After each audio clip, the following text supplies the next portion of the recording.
Assalamualaikum warahmatullahi wabarakatuh. Salam sehat untuk kita semua.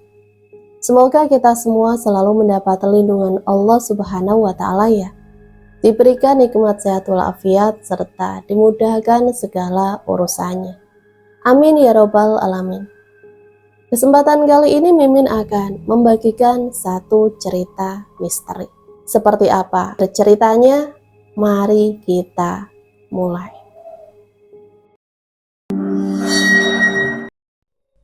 Terik matahari masih terasa menyengat. Gendonganku di punggung yang tadinya ringan menjadi terasa berat. Setelah hampir sampai di rumah, tiba di halaman, tepatnya di bawah pohon mangga. Mata yang semula silau seketika menjadi gelap. Begitulah yang aku rasakan bila awalnya di bawah sinar matahari, kemudian berada di tempat yang teduh. Memasuki teras, aku melihat samar bayangan wanita memakai dress warna putih. Aku berhenti sejenak untuk memperjelas penglihatanku yang belum normal kembali. "Kapan pulang, Rum?" tanyaku kepada Rumi setelah mataku bisa melihat dengan sempurna. Rumi diam mematung, duduk di bangku teras rumah. Gadis kecilku itu tidak menjawab pertanyaanku. Dia diam saja, pandangannya kosong menatap ke arah depan. Aku melihat ada perubahan pada penampilan Rumi. Rambutnya terurai acak-acakan, tubuhnya nampak kurus, dengan wajah yang pucat dan kantong mata yang menghitam. Apakah dia di kota sedang tidak baik-baik saja? "Rum," aku mencoba menyapanya lagi.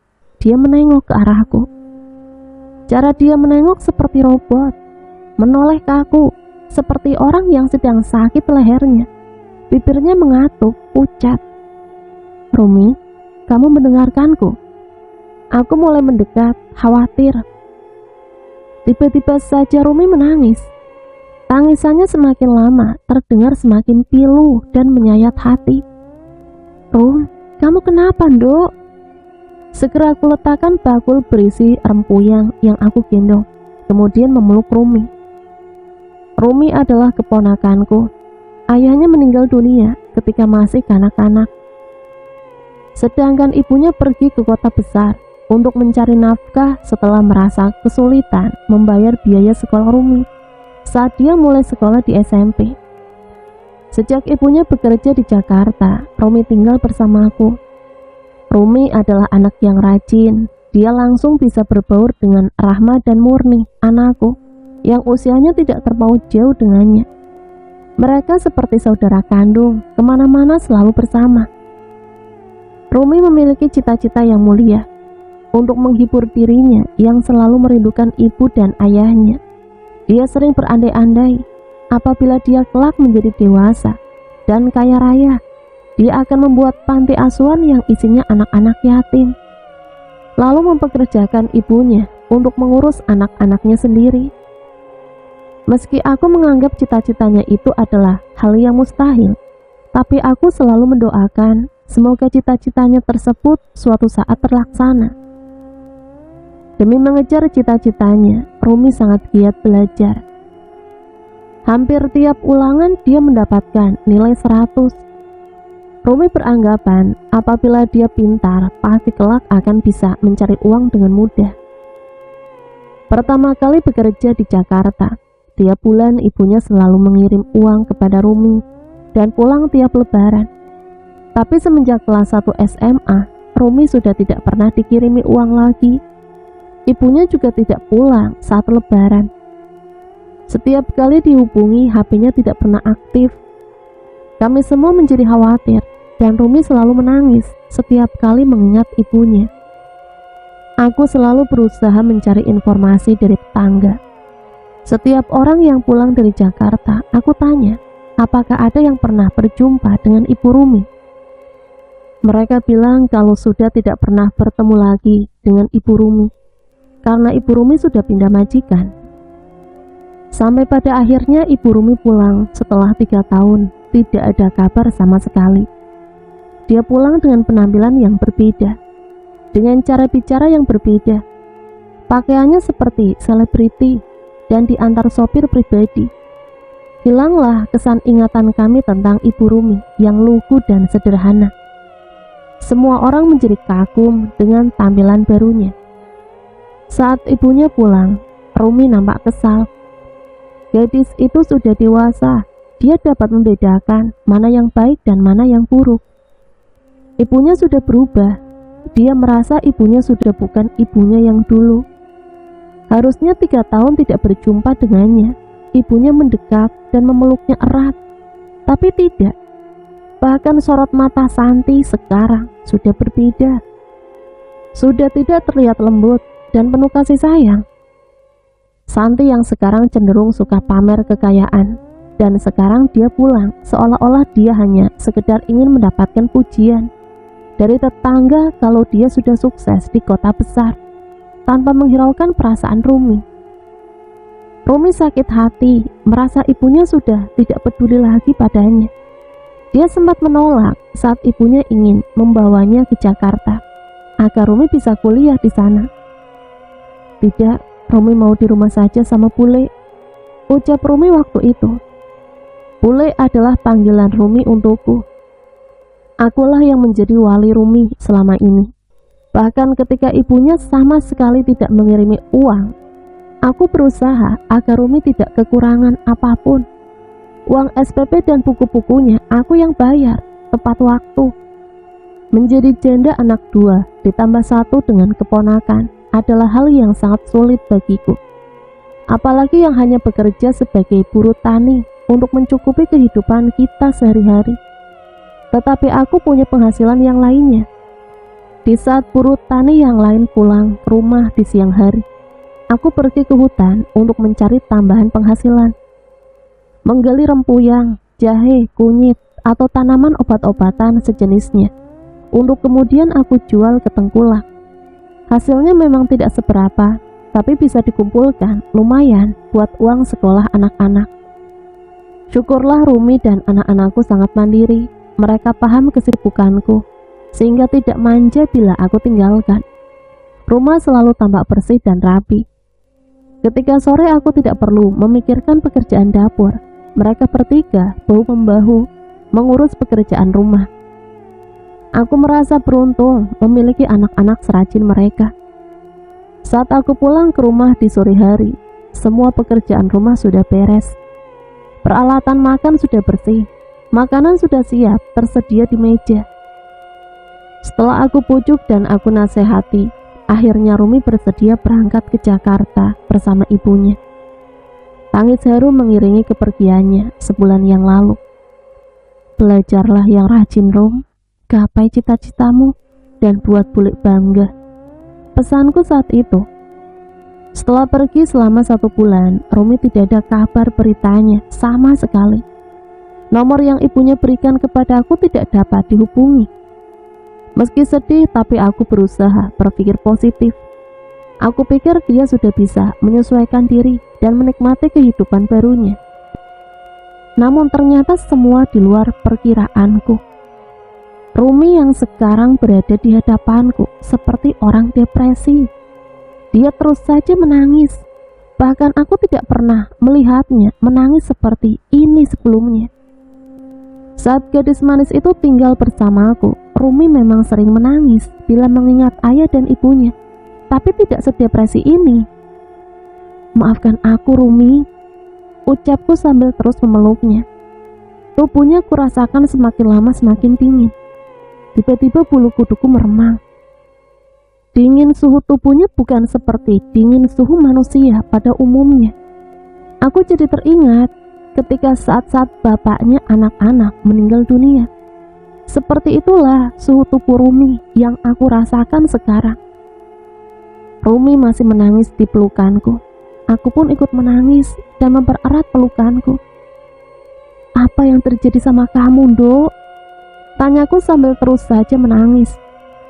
Aku merasa bersalah karena telah membuat Rumi seperti ini. Andai saja aku tidak membujuknya pergi bersama ibunya, hari ini dia tidak akan seperti ini. Tapi itu kulakukan demi untuk masa depannya sendiri. Tolong aku, Bule. Iya, Nduk, iya. Apa yang bisa Bule lakukan untukmu? ngomong Duk, ngomong, jangan nangis terus.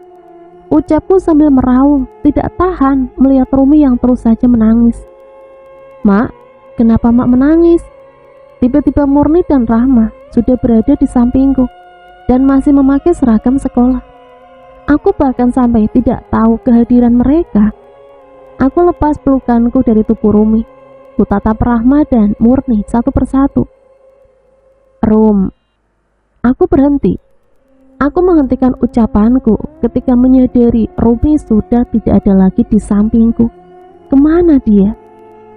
Rum, Rumi. Aku berteriak memanggil Rumi, tapi tak ada jawaban. Rum. Aku berdiri, menengok ke samping kanan dan ke samping kiri. Seperti orang kebingungan, tapi gadis itu tidak kutemukan. Mbak Rumi pulang, Mak? Tanya Murni. Kalian tadi melihat dia di sini kan? Tanyaku sambil menunjuk bangku yang habis dia pakai duduk. Tidak, Mak. Dari tadi aku lihat emak sendirian, ucap Rahma. Tadi waktu kalian pulang, mbak kalian masih berada di sini, ucapku sambil menggerak-gerakkan telunjukku ke bangku untuk mempertegas apa yang diucapkan Rahma salah. Emak berhalusinasi kali, ucap Murni. Tidak, Mur. Emak kangen sama Rumi ya? Tidak, Dok. Tadi mbak sepupu kalian, Rumi, memang ada di sini sama emak. Emak pasti capek ya, emak dari hutan, ucap Rahma, anak sulungku yang saat ini kelas 3 SMA. Kamu ngomong apa toh, Rahma? Tidak, Dok, tidak. Ini bukan masalah capek. Tadi Rumi memang benar-benar ada di sini dan emak tidak berhalusinasi. Aku bergerak masuk ke dalam rumah. Kuperiksa tiap sudut rumah dari kamar satu ke kamar yang lainnya. Dapur, belakang, almari, kolong meja, sampai kolong tempat tidur, semuanya aku periksa.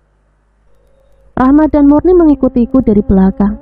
Mereka ikut mencari keberadaan Rumi, tapi nihil. Rumi tidak ada. Apakah aku tadi memang sedang berhalusinasi? Duduk dulu, Mak, seru Rahma menuntunku untuk duduk. Sedangkan Murni tiba-tiba sudah berganti pakaian, entah sejak kapan, dan dengan cepat keluar rumah membawa bakulku yang penuh dengan rempuyang masuk ke dalam rumah. Apa yang terjadi, Mak? Tanya Rahma sambil memegang kedua tanganku. Kalau sudah seperti ini, Rahma tidak akan berganti pakaian sebelum melihat emaknya tenang. Tadi Rumi benar-benar pulang, Ma, kataku kepada Rahma. Mataku menatapnya, tak berkedip, sekedar menegaskan ucapanku. Kalau memang pulang, di mana sekarang dia, Mak? Murni kemudian berjalan mengelilingi rumah, memeriksa kembali apakah Rumi benar-benar pulang ke rumah atau tidak. Gak ada siapa-siapa, ucap anak bungsuku tersebut. Rumi, ada apa? Ada apa dengan kamu, Nduk? Kenapa perasaanku tidak enak? Lirihku. Pagi hari seperti biasa, aku menyiapkan sarapan untuk anak-anak yang hendak berangkat ke sekolah. Dini hari sarapanku sudah harus matang. Nasi liwet sama sambal teri kesukaan anak-anak aku siapkan di meja dapur. Aku bukanlah janda kaya, tidak punya tempat terpisah, hanya sekedar untuk makan. Semuanya menjadi satu di dapur. Bila tidak nyaman di dapur, anak-anak suka berpindah dengan makan di ruang tamu. Bahkan terkadang makan di teras, yang penting mereka bisa menikmati makanannya. Selesai menyiapkan sarapan, aku segera memetik sayur yang ada di belakang rumah. Ada beberapa sayuran yang aku tanam di belakang. Kacang panjang, ubi jalar, singkong, dan kecipir. Daun ubi jalar adalah kesukaan anak-anak. Rasanya mirip dengan kangkung bila ditumis. Daun itu selalu cepat tumbuh bila aku memetiknya. Aku petik pucuk demi pucuk daun ubi jalar. Seperti biasa, Rumi selalu membantuku memetik sambil menunggu adik-adik sepupunya selesai mandi. Seger-seger ya bule daunnya, ucapnya sambil memetik daun di sebelah kakiku. Tentu saja, nanti aku taruh di dalam plastik untuk kalian masak nanti sore ya. Baik, bule. Aku segera membawa sayuran ke dalam rumah. Kemudian aku pindah daun ubi jalar tadi ke dalam plastik transparan biar mudah dicari. Rumi mengambil piring dan segera sarapan bersamaku. Selesai sarapan, aku pindahkan tumpukan piring kotor ke dalam bak cucian piring. Aku rendam dengan air. Seperti biasa, anak-anak akan mencucinya nanti sepulang dari sekolah. Kalian sudah mau berangkat? Tanyaku sama Rahma dan Murni. Sudah, Mak. Ini nanti uang saku untuk kalian bertiga hari ini. Jangan lupa, jangan dihabiskan biar nanti sore kita bisa makan lauk. Ucapku kepada mereka bertiga sambil menyodorkan 3 lembar uang 5 ribuan. Biasanya mereka hanya menggunakan uang tersebut 2.000 untuk jajan, 1.000 untuk ditabung, dan 2.000 buat beli gorengan saat pulang sekolah. Bila mereka menghabiskan uangnya, maka mereka akan makan nasi sama sayur saja. Bertiga, Mak? Tanya Rahma kaget. Ya bertiga, masa berlima? Ucapku sambil tertawa. Rahma dan Murni saling berpandangan, satu sama lain. Mereka terlihat kebingungan. Apa ada yang kurang? Tanya aku. Rahma dan Murni masih terdiam, tidak menjawab pertanyaannya. Emak mau berangkat ke kebun sekarang. Kali ini emak disuruh menyiangi rumput di kebun jagungnya Bu Tarni. Kalau butuh apa-apa, ngomong sekarang, mumpung emak masih di rumah. Tidak, Mak, sudah cukup uang sakunya, tapi ini berlebihan. Kita cuma berdua, Mak. Mbak Rumi sudah tidak sama kita lagi. Ucap Rahma. Seketika tubuhku terasa lemas, lututku bergetar. Rasanya kakiku tidak mampu menopang tubuhku lagi. Aku hampir roboh. Mak! Teriakan Rahma dan Murni menyadarkanku, yang hampir saja pingsan. Kemudian mereka memapahku ke kursi yang ada di dapur. Rahma menuangkan air ke dalam gelas dan memberikanku minum air putih. Aku segera meneguk air dalam gelas tersebut sampai habis. Lagi, Mak? Tanya Rahma sambil mengangkat teko, bersiap menuangkan air. Aku menggeleng. Sudah cukup, Nduk. Kami akan mencari informasi keberadaan Mbak Rumi. Emak pasti sangat merindukannya. Ucap Rahma sembari menangis, disusul adiknya, Murni. Rahma adalah anak sulungku. Meski dia terlihat dewasa, tetapi dia selalu cengeng apabila terjadi apa-apa denganku. Apabila aku sakit, dia selalu memijitku setiap ada waktu. Iya, Nduk, iya, cari berita tentang Rumi. Firasat emak mengatakan kalau saat ini kakak sepupu kalian itu sedang dalam kesulitan. Ucapku sambil menata nafas yang sedari tadi terengah-engah. Hatiku tidak tenang bila belum mendapat berita sama sekali tentang keadaan Rumi. Emak sudah tidak apa-apa kan, Mak? Soalnya kami mau berangkat sekolah. Ujar Murni sambil mengusap air matanya. Iya, Nduk, sana berangkat sekolah, nanti terlambat. Aku hanya menatap keberangkatan kedua anakku itu dengan pandangan nanar. Mereka selalu berboncengan dengan sepeda bila berangkat dan pulang sekolah selama setahun ini. Karena sekolah di tempat yang sama, sekolah yang sama pula dengan sekolahnya Rumi. Waktu Murni SMP, Murni selalu memakai sepedanya Rumi, dan Rumi selalu mengalah dengan berboncengan dengan Rahma. Apalah daya, aku hanya bisa membelikan Rahma dan Murni satu sepeda saja, hingga mereka harus berpikir sendiri bagaimana caranya bila mereka melakukan perjalanan yang berbeda arah. Untung ada Rumi juga, jadi mereka merasa punya teman berbagi. Cukup lama aku merenung, memikirkan Rumi dan anak-anakku, hingga tidak terasa pagi berubah siang. Aku bergegas menuang rempuyang yang berada di bakul ke pojokan rumah, karena bakulnya akan aku pakai sebagai wadah kembali setelah selesai menyiangi rumput di kebun jagung milik Bu Tarni nanti. Sesamanya di kebun Bu Tarni, kondisi kebun sudah ramai. Ada 5 pekerja yang sudah menyiangi kebun. Mereka melirikku sekilas yang baru datang. Lirikan mereka menunjukkan ketidaksukaan bila temannya datang terlambat. Aku segera menyiangi rumput yang berada di gulungan ke-6. Tanaman jagung yang masih kecil membuatku sangat mudah menyiangi rumputnya. Ketika sedang sibuk menyiangi rumput, tiba-tiba aku dikejutkan dengan sosok Rumi. Tolong aku, Bule. Suara Rumi terdengar lirih dan memilukan. Tanpa sadar aku mencabut tanaman jagung milik Putarni. Hei Surti, apa yang kamu lakukan? Putarni tiba-tiba datang ke kebun dan marah-marah karena tanaman jagungnya aku rusak. Kenapa bisa rusak seperti ini, Surti? Teriak Putarni. Semua orang melihat ke arahku. Maaf Bu, maaf. Maaf, kalau kamu minta maaf, memangnya jagungku kembali ke tempatnya. Aku diam saja. Ingin membela diri pun percuma. Aku memang bersalah dan harus menerima segala konsekuensinya. Surti tadi juga datang terlambat, Bu. Ucap Imah tiba-tiba menyela. Iya Bu, kami sudah lama menyiangi rumput, dia belum datang. Ucap Ija. Aku merasa dikeroyok. Padahal kalau mereka yang terlambat, aku selalu diam saja, takut mereka terkena masalah. Putarni meletakkan makanan di gubuk dan kembali menghampiriku. Kamu istirahat, makan sama yang lain, dan bayaranmu pagi ini aku potong sebagai pengganti tanamanku yang rusak. Ujar Putarni sambil berbisik. Semuanya, Bu. Tanyaku kaget. Cuma upah pagi ini, kamu maunya gimana? Sama sore?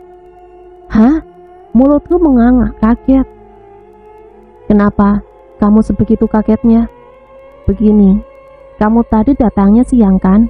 Merusak tanaman pula. Sudah bagus, kamu masih aku pakai. Atau kamu sudah tidak mau aku pekerjakan lagi? Ketus Putarni. Jangan Bu. Cuma di tempat Putarni, aku sering mendapatkan pekerjaan karena kebun dan sawahnya sangat luas. Sedangkan di tempat lain, aku dipanggil hanya sesekali. Lalu bagaimana nasibku dan anak-anak bila tenagaku tidak dipakainya lagi? Dari mana kami dapat makan? Makanya kamu diam saja. Bila pagi ini gajimu tidak aku kasihkan, kamu harus sadar diri kalau kamu yang salah karena telah merugikan. Jadi wajar bila aku nuntut ganti rugi. Sekarang kamu boleh ikut makan sama yang lain dan jangan bilang siapa-siapa bila pagi ini gajimu tidak aku berikan. Bila sampai namaku buruk, kamu akan rasakan akibatnya. Begitulah Putarni. Kalau ada sesuatu, dia selalu mengancam. Setelah memberi ceramah kepadaku dengan bisikan, Putarni ikut bergabung ke gubuk. Aku mengikutinya dari belakang. Aku harus makan yang banyak agar dapat tambahan energi biar bisa menggali tanaman rempayang di hutan. Itulah yang selalu aku pikirkan bila istirahat saat bekerja di kebun ataupun di sawah. Enak ya, datang siang, ngerusakin tanaman, ikut makan, gaji full. Ija tiba-tiba memulai percakapan dengan menyindirku. Entah apa yang diceritakan Putarni kepada mereka sebelum aku datang. Mendadak selera makanku menjadi hilang. Aku mengunyah makananku lama sambil mencerna apa yang dikatakan Ija barusan. Tumben Sur, makananmu sedikit? Tanya Imah.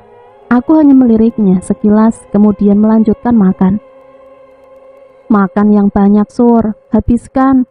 Tidak apa-apa daripada membazir. Paling-paling kalau makanan sisa dari kebun nanti aku kasihkan ke ayam. Ucap Putarni. Biar saja buat ayam, Bu. Surti harusnya sadar kalau hari ini telah membuat kesalahan fatal. Kalau makannya tetap seperti biasa, berarti dia memang tidak punya muka. Iya, tapi kasihan dia. Kalau di rumah, mana pernah Surti menjumpai makanan seperti ini. Makanya dia suka bekerja biar bisa makan enak. Sedangkan anak-anaknya yang di rumah saja, dia ambilkan sayuran ala kadarnya dari kebun belakang rumah. Untung anak-anaknya orangnya nurut. Coba punya anak seperti anakku, yang tiap hari minta makanan lauk, telur, ayam. Pasti sudah pusing dia. Ucapan Imah terasa bagi pedang yang langsung menghujam jantungku. Aku bekerja sebagai buruh tani hanya karena ingin makan enak. Apa dia nggak mikir? Seorang janda menghidupi 3 orang anak yang semuanya masih sekolah. Rasanya seperti apa? Dengan upah 20.000 bekerja sampai pukul 11 siang. Kemudian balik lagi bekerja pukul 12 sampai pukul 5 sore dengan upah 15.000. Apa otaknya sudah rusak berpikir seperti itu? Kalau aku tidak bekerja, lalu dari mana aku dapat uang untuk beli beras? 20.000 itu biaya hidup selama 1 hari, sedangkan 15.000 untuk uang saku anak-anak. Coba saja apa yang bisa dia lakukan dengan uang 20.000. Selain memberi beras 1,5 liter seharga 12.000, lalu sisanya masih 8.000. Apa cukup bila aku pakai buat beli ayam? Sedangkan kebutuhan setiap harinya bukan hanya makan saja. Aku diam sambil berusaha terus mengunyah makananku pelan-pelan. Tapi rasanya makananku berhenti sampai ke kerongkongan dan tidak mau lagi turun ke lambung. Ingin rasanya makanan yang ada di mulutku itu aku semburkan ke mukanya. Tapi sabar, kata orang sabar itu disayang Tuhan. Aku bungkus makananku yang sudah terlanjur aku ambil. Aku taruh makanan itu ke dalam bakul dan menutupinya dengan selendang yang aku pakai sehari-hari untuk menggendong. Kemudian aku melanjutkan pekerjaanku, menyiangi rumput. Setelah semua orang pergi meninggalkan kebun, kegiatanku selanjutnya adalah masuk ke dalam hutan yang jaraknya 1 kilometer dari kebun Putarni. Jarak dari kebun Putarni ke hutan memang cuma 1 kilometer, tapi untuk menuju ke tempat tujuanku butuh perjalanan 2 kilometer lagi. Tidak semua orang tahu tempat di dalam hutan bila tidak terbiasa, apalagi mencari tanaman obat sepertiku. Cukup lama aku mencari titik-titik di mana hutan yang ada tanaman obatnya, dan tempat itu kini menjadi langgananku selama bertahun-tahun. Aku keluarkan peralatan menggaliku, yaitu linggis kecil dan parit. Dengan sekuat tenaga, aku tancapkan linggis itu ke tanah. Aku mencari kira-kira tempat di mana pangkal akar.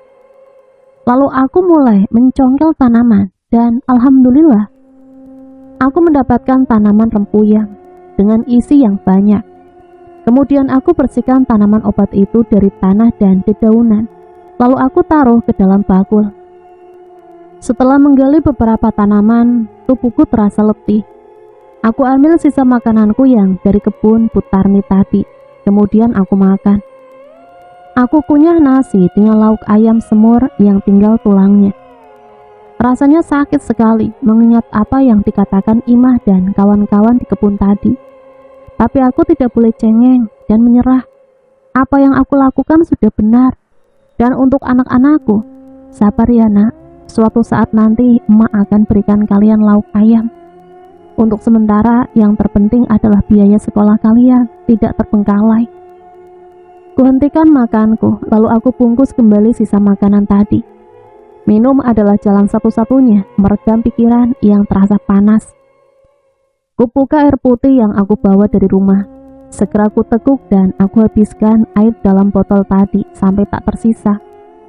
Ada rasa lelah yang tak terkira tiba-tiba datang menyerang. Lalu aku putuskan untuk pulang saja, meski rempuyang yang aku dapatkan baru dapat separuh. Dia bekerja karena ingin makan enak. Masih saja kata-kata itu terngiang di telingaku. Lalu disusul kata-kata yang lain. Semakin lama mengingatnya, kepalaku terasa semakin sakit. Aku pijat-pijat kepalaku sembari berjalan. Namun ada yang aneh dengan jalan yang aku lewati ini. Aku menatap sekeliling, masih di dalam hutan. Tapi sepertinya tempat ini belum pernah terjamah olehku. Di mana aku? Jalan yang aku lalui ini bukanlah jalan yang aku lewati setiap hari. Sepertinya aku tersesat. Di tengah kebingungan, Rumi datang. Selalu saja pakaian itu yang dia kenakan. Dress warna putih selutut. Belum sempat aku menyapanya, kenapa dia menyusul ke hutan. Anak itu tangannya menunjuk arah. Aku pun mengikuti arahan telunjuknya. Aneh, jalan yang tadinya tidak kelihatan di mataku, kini mulai terlihat. Padahal sudah berulang-ulang kali aku mengedarkan pandangan, tapi jalan akses menuju ke desa tersebut tidak tampak. Lalu aku melihat ke arah jalan yang hendak aku lalui. Astagfirullahaladzim, ternyata jurang. Apakah kepala pusing bisa berpengaruh dengan pandangan? Sehingga jurang yang sedalam itu nampak seperti jalan. Untung saja aku urung melangkahkan kaki, dan untung saja Rumi segera menyusulku, menunjuk arah untukku. Rumi, di mana anak itu? Laki-laki aku berhalusinasi bertemu dengannya. Sepertinya ini bukanlah suatu kebetulan, tapi anak itu pasti ada sesuatu. Yang jelas saat ini kehadiran Rumi telah menyelamatkan aku dari tersesat. Bukan saja tersesat, bila tadi aku melanjutkan perjalanan ke jalan yang dalam pandanganku belum aku lalui itu. Mungkin saja saat ini aku sudah menjadi mayat, jatuh ke jurang, menjadi santapan binatang buas. Dengan perasaan lega, aku menyusuri jalan yang ditunjukkan Rumi, yaitu jalan yang benar-benar menuju ke desa. Berulang kali aku tidak habis pikir, kenapa jalan ini tadi sama sekali tidak kelihatan. Apakah rumor tentang jin penunggu hutan itu nyata? Menurut kabar yang beredar, mereka sering mengganggu penduduk desa dengan menutupi matanya dengan tubuh raksasanya agar tidak bisa pulang. Sungguh baru kali ini aku mengalaminya. Kembali lagi aku bersyukur, untung ada Rumi. Meski dia hadir hanya berupa halusinasi. Sesamanya di rumah, anak-anak ternyata sudah pulang sekolah. Mereka menyambut kedatanganku dan membawa bakulku masuk ke dalam. Aku segera mencuci tangan dan kaki, lalu membersihkan diri. Kemudian melaksanakan kewajiban sebagai seorang muslim selama 10 menit. Setelah sholat zuhur, aku bergabung dengan Rahma dan Murni di ruang depan. Aku katakan ruang depan karena tidak ada ruang tamu, ruang makan ataupun ruang keluarga. Semua kegiatan dilakukan di ruang depan. Di ruang depan itu ada televisi 14 inch yang nangkring di pojokan. Televisi itu dibelikan oleh almarhum bapaknya Rahma saat gajian pertama kali menjadi penjaga sekolah di sekolah dasar di desa kami. Meskipun bekas, televisi tersebut tergolong awet. Sudah bertahun-tahun ditinggalkan oleh orang yang membelinya, belum pernah diservis sekalipun. Hanya televisi itulah satu-satunya hiburan kami. Kalau biasa anak-anak seusia Rahma dan Murni memiliki HP untuk hiburan, lain halnya dengan mereka berdua. HP hanya dipakai untuk kepentingan yang mendesak saja. Setiap hari minimal 2 kali mereka sempatkan untuk datang ke balai desa agar bisa menikmati wifi gratis. Agar bisa membukanya, barangkali ada pesan yang penting dari guru dan teman-temannya.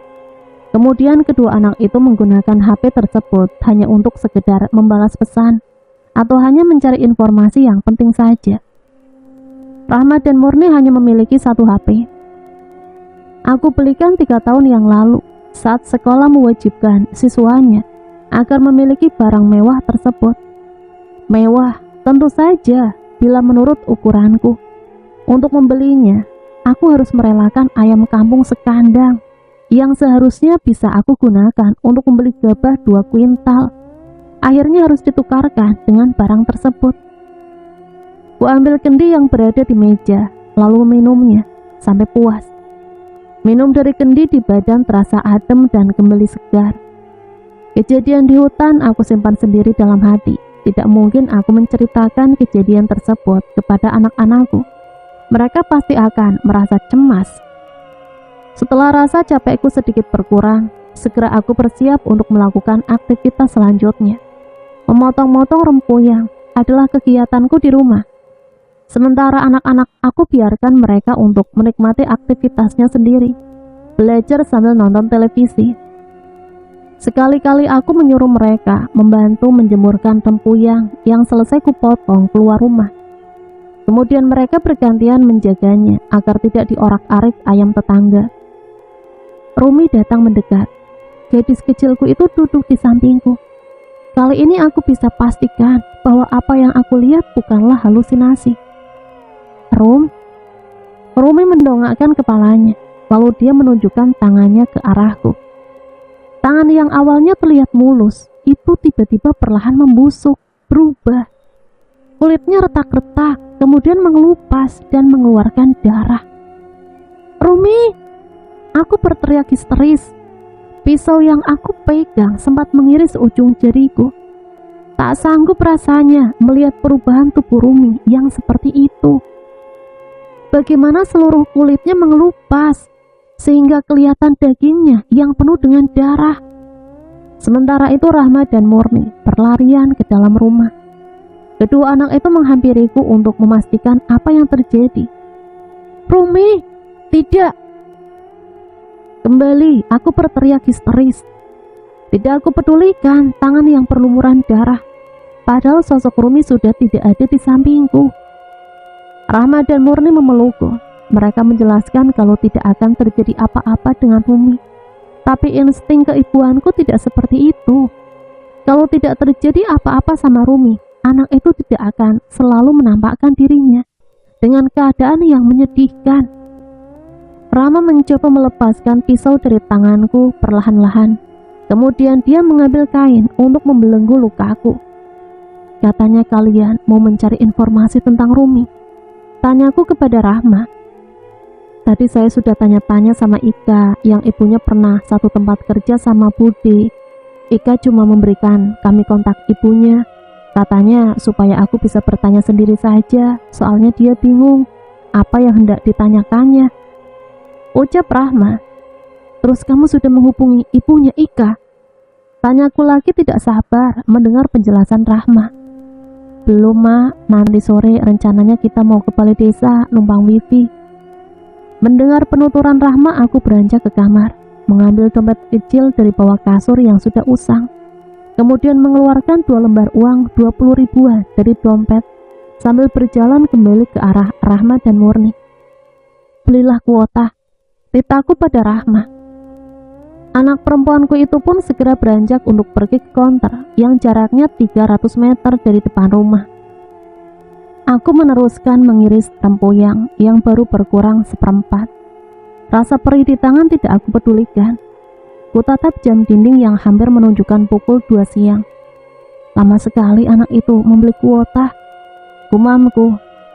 Belum terdengar suara Rahma pulang. Yang aku dengar hanya suara Murni yang kelihatannya sedang sibuk mengusir ayam-ayam tetangga di depan rumah. Mungkin saat ditinggalkan tadi, ayam tetangga langsung berdatangan. Tidak lama berselang Rahma datang sambil mengembalikan uang sisa pembelian kuota. Rahma duduk di kursi kecil dekat televisi. Dengan serius dia memencet kontak yang ada di layar HP-nya. Karena penasaran, aku pun menghentikan aktivitas mengiris rempuyangku sementara dan menghampiri anak gadisku tersebut. "Assalamualaikum," ucap Rahma memberi salam pada orang yang berada di seberang telepon. Aku langsung mendekat dan menyuruh Rahma untuk mengaktifkan tombol loudspeaker agar aku bisa mendengarkan apa yang mereka bicarakan. "Maaf Bu, ini Rahma, teman Ika, ponakan Budiyanti. Maaf kalau sedang mengganggu kesibukan Ibu. Saya mau tanya, apakah Ibu mendengar kabar tentang Budiyanti?" Tanya Rahma dengan hati-hati. "Oh, Nak Rahma. Tidak apa-apa, Nak. Gimana kabarnya Nak Rahma dan keluarga?" "Alhamdulillah sehat, Bu." "Alhamdulillah juga kalau begitu. Budimu Yanti sudah lama pindah kan? Waktu aku pulang sudah cerita waktu ibumu tanya. Kemarin aku ketemu dia di mall saat aku mengantarkan majikanku berbelanja." Terdengar Ibu Ika menghentikan bicaranya. "Iya, terus gimana Bu?" "Maaf ya Nak, Budemu waktu aku sapa dia melengos, pura-pura tidak mengenal aku. Jadi gimana ya?" "Waktu bertemu dengan sampean, dia sendirian atau bersama teman Bu?" "Dia bawa teman perempuan." Apakah itu Rumi? Rumi ikut ibunya Bu sekarang?" "Bukan, tidak mungkinlah Rumi. Aku kan hafal Rumi. Sepertinya teman sosialitanya. Sekarang Budimu kan orang kaya." "Ibu tahu alamatnya yang sekarang tidak?" "Sebenarnya aku mau tanya, tapi nggak berani. Nggak aku sapa saja, tidak menyaut," ucap Ibu Ika dari kejauhan dengan nada yang entah. Aku meminta Rahma untuk memberikan HP-nya kepadaku agar aku bisa berbicara dengan Ibu Ika. "Halo, Assalamualaikum. Ini Ibu Rahma, Bu." "Iya Bu, gimana? Tolong kalau ada informasi tentang Mbak Yanti segera kasih kabar aku ya Bu, soalnya penting." Baik, nanti biar aku tanya-tanya ke teman, siapa tahu ada yang tahu informasi tentang mbakmu." Terima kasih, Bu Ika, ucapku sambil mengakhiri telepon. Meski informasi yang kudapatkan dari Ibu Ika tidak memuaskan, setidaknya dia bersedia menolong, mencari tahu tentang keberadaan Mbak Yanti. Aku menarik nafas panjang, kemudian menghembuskan lewat mulut. Kulirik jam dinding di atas pintu kamar, ternyata sudah pukul 2:05. Dan lagi-lagi aku terlambat untuk pergi ke kebun Butarni. Semoga saja kali ini aku tidak mendapat masalah. Dalam perjalanan ke kebun Butarni, di sepanjang jalan banyak orang yang menatapku aneh. Mereka seperti ingin bertanya, tapi terlihat sungkan. Terlihat ibu-ibu yang sedang bergerombol di teras rumah Lek Legia berbisik-bisik sambil menatapku. Aku meraba tubuhku sendiri. Aku rasa tak ada yang berbeda dengan penampilanku. Lihat Bu, orang itu seperti orang gila, ucap anak kecil yang dipangku ibunya. Ibu anak itu langsung membekap mulut anak perempuan tersebut agar tidak meneruskan ucapannya. Tiba di tikungan jalan, aku berkaca pada rumah Pak RT. Rumah itu adalah rumah yang paling bagus dibanding dengan rumah sekitarnya. Rumah dengan bahan bangunan full jati tersebut memiliki ruangan yang menonjol di tepian. Ruangan itulah yang jendelanya terbuat dari kaca, hingga dari kejauhan tampak bayangan orang yang lewat di depan rumah.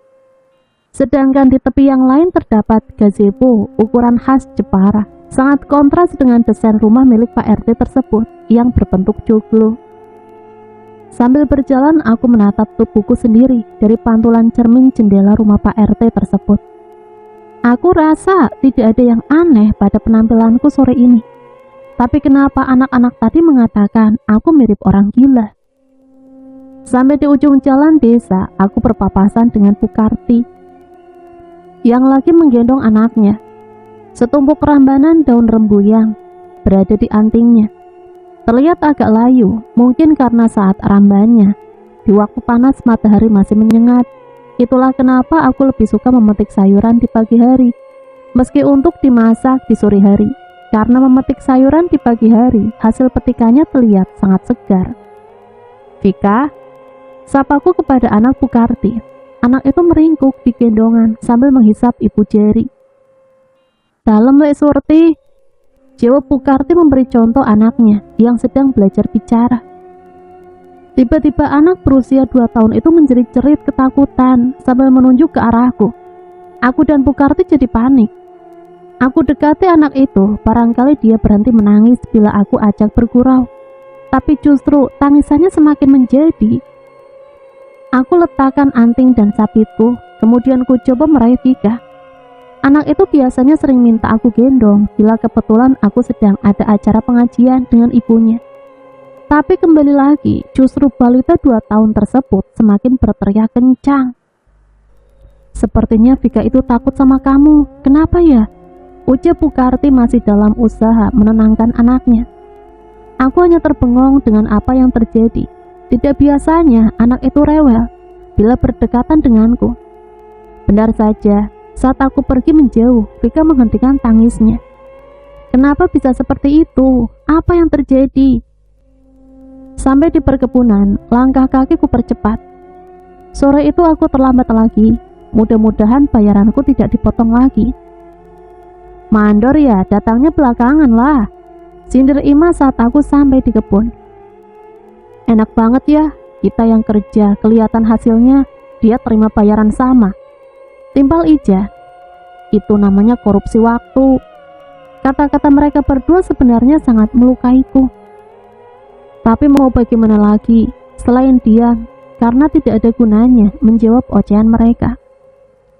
Ternyata bukan hanya pejabat negara saja yang korupsi, buruh tani juga ada korupsi, ucap Ima diperkeras.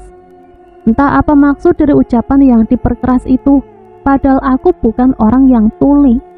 Kalau hanya sekedar mendengarkan apa yang mereka omongkan, toh mereka juga sedang bekerja tepat di sebelahku. Biarkan saja, dia juga doyan kok uang korupsi. Kalau aku mah najis, ucap Ija lagi. Tiba-tiba terdengar suara benturan, dan Ija berteriak kesakitan. Perempuan seusiaku itu memegangi kepalanya. Kenapa? Tanya Ima yang berada di sebelahnya. Aku hanya mendengar bunyi benturan tadi, diam saja. Sepertinya ada seseorang yang sengaja melempar kepalanya dengan tanah. Mungkin ada orang yang gemerget mendengar ucapan Ija yang memperkeras suaranya tadi. Seperti orang yang punya mulut sendiri saja. Tidak menjawab pertanyaan Ima, Ija berdiri. Tiba-tiba dia memandangiku. Kamu kan yang melempar kepalaku dengan tanah? Habis itu pura-pura tidak melihat. Astagfirullahalazim, Ija, itu fitnah. Ucapku tidak menyangka Ija akan melayangkan tuduhan kepadaku yang sedari tadi diam saja membersihkan rumput. Kalau bukan kamu, siapa lagi? Kalau Imah tidak mungkin. Sebenarnya apa yang dikatakan Ija masuk akal. Sejak tadi dia berbicara dengan Imah. Tidak mungkin Imah yang melempar tanah ke kepalanya. Tapi siapa? Sedangkan aku tidak peduli apa yang mereka bicarakan, walaupun yang mereka bicarakan adalah aku. Aku sudah cukup sakit hati dengan perkataan mereka dan tidak ingin menambah lagi beban di hatiku dengan mendengarkan ataupun meladeni ocehan mereka. Butarni datang, ucap Ima lirih. Seketika raut wajah tegang Ija berubah. Dia kembali ke tempatnya semula dan mulai serius mencabuti rumput. Mungkin karena terlalu asik berbicara, hasil kerja Ima dan Ija tidak tampak. Hasil kerjaku terlihat lebih memuaskan. Sore itu memang aku serius bekerja. Dengan cepat rumput-rumput yang baru tumbuh aku cabut. Sedangkan yang sudah ulet aku pangkas pakai sabit. Selain itu aku masih kesal dengan sikap Imah dan Ija, sehingga aku melampiaskan kekesalanku pada tanaman. Lumayan berpengaruh juga bila posisi marah dipakai untuk kerja membunuh tanaman pengganggu. Sangat terlihat hasilnya, asalkan yang dicabut bukan jagungnya. Butarni mendekat dengan anting di lengannya. Imah dan Ija mempercepat pekerjaannya agar bisa melampauiku. Dalam hati hanya tertawa melihat akal-akalan mereka. Kalau begini siapa yang dikatakan korupsi? Benar kata orang bilang, kita menunjuk seseorang, cuma satu jari saja yang mengarah ke orang itu, sedangkan jari yang lain mengarah pada diri sendiri. Begitulah yang dilakukan oleh Imah dan Ija. Mereka melontarkan tuduhan sedangkan diri mereka sendiri tidak lebih baik dari yang mereka tuduh. Istirahat dulu, ucap Butarni sambil meletakkan barang bawahannya di gubuk. Seperti biasa kami tidak langsung istirahat.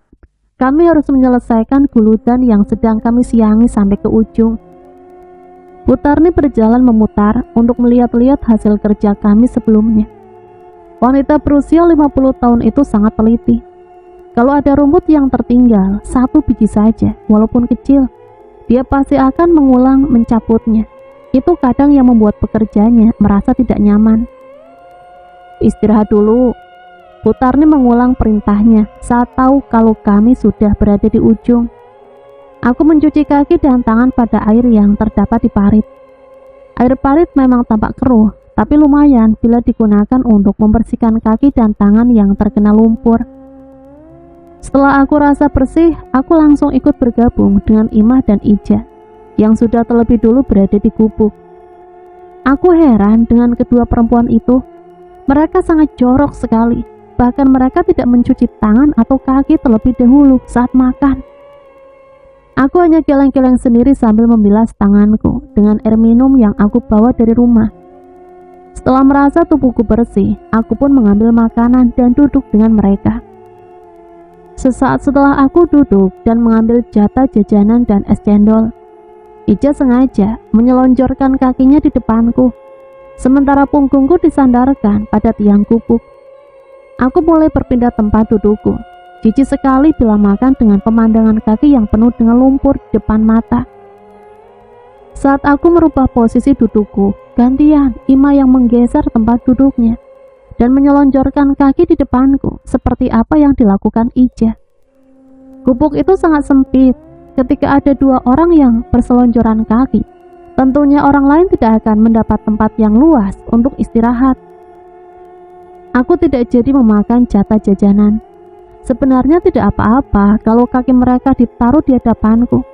Sebagai seorang buruh tani tentunya kita sudah terbiasa makan dalam keadaan apapun. Tapi entahlah, kenapa kali ini aku merasa mual dengan kelakuan mereka yang seperti sengaja menyajikan kakinya yang kotor di hadapanku, yang hendak ikut makan. Makanan ekstra yang berupa 2 buah gorengan dan 2 buah kue basah itu aku taruh kembali di antingan Bu Tarni. Aku hanya mengambil es cendolnya saja untuk aku minum nanti saat melanjutkan menyiangi tanaman. Jajanannya kok masih? Tanya Bu Tarni. Kali ini wajahnya sumringah, tidak seseram tadi pagi. Mungkin karena hasil kerjaku sudah terlihat hasilnya, jadi dia suka. Gak tahu tuh Bu, makanannya dikembalikan Surti, gak enak kali, ucap Ijah. Sekali lagi aku hanya mengelus dada mendengar ocehannya. Kenapa Sur? Tanya Bu Tarni. Gak apa-apa Bu, lagi gak ingin makan. Beneran, aku mau pulang nih. Iya Bu, benar, ucapanku, meski sebenarnya aku ingin membawa makanan itu pulang. Tapi karena hatiku tidak menentu, jadi aku mengikhlaskannya. Bu Tarni pun beranjak pergi, tapi sesaat kemudian dia balik lagi. Ada apa Bu? Tanya Ima dan Ija. Ini buat kalian saja, ujar Bu Tarni sambil memberikan jajanan jatahku kepada Ima dan Ija. Tanpa mengucapkan terima kasih, mereka langsung menerimanya dan membaginya berdua secara adil, gorengan 1 dan kue basah 1. Bu Tarni pun pergi. Dari kejauhan kulihat dia memetik lapu kuning yang masih muda. Aku beranjak untuk melanjutkan pekerjaanku menyiangi rumput. Dengan berjalan pelan aku menggigit es cendol saat keluar dari gubuk. Es cendol itu rasanya sangat enak sekali. Memang cocok bila diminum di sore hari, saat matahari masih terasa panas. Tiba di tempatku semula, tiba-tiba kehebohan terjadi. Ima dan Ija tiba-tiba menjerit histeris. Hantu! Hantu! Mereka berdua lari terbirit-birit, entah apa yang mereka lihat. Menyadari sudah tidak ada temannya sama sekali, dengan jantung yang berdetak kencang dan keringat yang bercucuran, aku mencoba melihat apa yang sebenarnya terjadi, sehingga Ima dan Ija berlari ketakutan, seperti orang yang kesurupan. Pelan-pelan aku berjalan menuju ke arah gubuk. Aku melihat kue basah yang tadi dibawa Imah dan Ija berserakan, sedangkan gorengannya masih utuh 2 biji. Mereka taruh di atas daun jati. Aku ambil gorengan itu, aku bungkus pakai daun jati yang digunakan sebagai alas tersebut, lalu menaruhnya ke dalam antingku. Aku periksa keadaan gubuk, tak ada sesuatu pun yang mencurigakan. Tapi kenapa mereka berdua lari seakan-akan telah melihat setan? Aku pun kembali ke kebun untuk melanjutkan aktivitasku yang telah tertunda. Bekerja sendiri di kebun membuatku merasa tenang. Aku merasa ada seseorang yang sedang mengawasiku. Sebentar-sebentar aku menoleh, tapi tidak ada siapa-siapa. Hening. Suasana terasa sangat sepi. Entah perasaanku saja atau bagaimana. Keadaan kebun menjadi terasa horor. Waktu rasanya berjalan melambat. Sore yang aku tunggu-tunggu tidak kunjung datang. Mungkin butuh waktu 1 jam lagi agar aku bisa pulang. Tiba-tiba angin berembus pelan. Ujung-ujung daun jagung terlihat bergoyang-goyang dan tengkuku mulai merinding. Apakah mungkin itu hanya karena efek dari kepergian Ima dan Ija pulang di waktu jam kerja? Suasana di sekitar kebun menjadi terasa berbeda. Ku cabut lagi rumput satu demi satu, hingga tak terasa sudah pindah gulungan berikutnya dan berikutnya. Aku merasa heran, kenapa pekerjaanku sore hari ini terasa cepat sekali. Hingga menjelang pulang aku hampir menyelesaikan menyiangi rumput 1 petak. Tentunya sisa yang dikerjakan oleh Ima dan Ija tadi. Tinggal sedikit lagi, gumamku. Kalau biasanya aku pulang menunggu yang lainnya selesai, tapi kali ini aku pulang dengan menyelesaikan guludan terakhir. Sedikit lagi. Lagi-lagi aku berbicara sendiri sambil mengusap peluh yang sudah membasahi kening, tanpa mempedulikan bulu kutuku yang sedari tadi berdiri. Apakah benar tadi ada hantu? Dek. Tiba-tiba saja aku mengingat saat Ima dan Ija berlarian. Aku menatap sekeliling. Sore yang cerah tiba-tiba menjadi seram. Sial, rasa takut tiba-tiba datang dan memaksaku untuk lekas berdiri tanpa menyelesaikan pekerjaanku yang terakhir. Aku ambil anting yang berada di guludan pertama. Sedikit kulirik hasil pekerjaanku. Luar biasa. Sore hari ini aku mendapatkan hasil 4 guludan lebih jagung yang terbebas dari rumput. Padahal biasanya cuma memperoleh hasil 2 atau paling banyak 3 gulut. Tatapanku berhenti ketika melihat pada hasil akhir pekerjaanku. Rasanya aku tak percaya kalau sisa guludan yang tadi aku tinggalkan karena tidak selesai, sekarang kelihatan bersih. Bagaimana bisa? Ucapku sambil mengusap-usap mata. Tak mengerti apakah benar apa yang telah aku lihat. Aku pun kembali ke sana untuk memastikan kalau ujung guludan yang tadi aku tinggalkan masih ada rumputnya. Benar saja, sekarang kelihatan bersih. Ayo Sur, pulang. Ajak Bu Kasmini, pemilik kebun dekat hutan, beserta 3 orang pekerjanya. Iya Bu, ucapku sembari memikirkan kejadian tidak masuk akal yang baru saja aku alami. Tumben sendirian? Tanya Bu Kasmini. Ima sama Ija sudah pulang duluan Bu. Memangnya kenapa? Tidak tahu Bu, tadi waktu mereka makan jatah jajan sore hari, tiba-tiba mereka lari begitu saja sambil teriak katanya ada hantu. Bu Kasmini dan yang lain kaget mendengar penuturanku. Hantu apa? Kamu emang gak melihatnya? Gak tahu Bu, saat kejadian aku kembali bekerja. Saat itu mereka masih berada di gubuk menghabiskan makanannya. Lalu tiba-tiba pada lari begitu saja kayak orang kesurupan. Sebenarnya tadi juga sudah aku cek ke gubuk, tapi setelah aku lihat di sana tidak ada apa-apa. Saat tadi pergi ke gubuk, sebenarnya aku memang merasa merinding, tapi tidak aku ceritakan kepada Bu Kasmini. Kemarin suamiku melihat sosok wanita pakai baju putih di depan rumahmu Sur. Dia kira Rumi pulang, tapi setelah didekati, wanita itu menghilang. Ujar Bu Sulasi kepada aku. Ya, aku dengar kemarin siang juga ada yang melihat Rumi berada duduk di teras rumah kamu. Apa dia memang pulang? Tanya Bu Lastri juga, mengagetkanku. Aku menarik napas panjang. Sulit aku jawab pertanyaan yang dilontarkan oleh Lastri. Berarti yang aku lihat kemarin bukan hanya halusinasi semata. Rumi benar-benar pulang. Mungkinkah jiwanya? Sur, tangan Lastri digerak-gerakan di depan mataku. Kamu mikirin apa? Benar Rumi pulang? Benar, belum pulang.